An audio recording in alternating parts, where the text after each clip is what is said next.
ഈ വാർത്ത നിങ്ങൾക്കായി സമർപ്പിക്കുന്നത് ഇത് ഉപയോഗിച്ചാൽ മതി. ഹരിതാറ്റോ ദഹനത്തിനും ആരോഗ്യത്തിനും ബെസ്റ്റാ. വരന്തരപ്പള്ളിയിൽ അച്ഛനെ ആക്രമിച്ച കേസിൽ മകൻ അറസ്റ്റിൽ. വരന്തരപ്പള്ളി അമ്മുക്കുളം സ്വദേശി കറമ്പൻ വീട്ടിൽ 39 വയസ്സുള്ള ബിജുവിനെയാണ് വരന്തരപ്പള്ളി പോലീസ് അറസ്റ്റ് ചെയ്തത്. പ്രതിയുടെ അച്ഛൻ അന്തോണി വീട്ടിൽ നിന്നും പോകാത്തതിന്റെ ദേഷ്യത്തിൽ ആക്രമിച്ചു എന്നാണ് കേസ്. കഴിഞ്ഞ മാസം 13 രാത്രിയിലായിരുന്നു സംഭവം. 2005 വരന്തരപ്പള്ളിയിൽ വീട് കയറി ആക്രമിച്ച കേസിലെ പ്രതിയാണ് Biju. Varantharappilly SHO KN Manoj, SI Ali, senior CPO Sajeev എന്നിവർ ചേർന്നാണ് പ്രതിയെ അറസ്റ്റ് ചെയ്തത്. വെള്ളിയാഴ്ച കോടതിയിൽ ഹാജരാക്കും.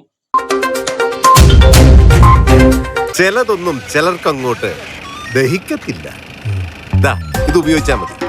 ഹരിതാറ്റോ ദഹനത്തിനും ആരോഗ്യത്തിനും ബെസ്റ്റാ.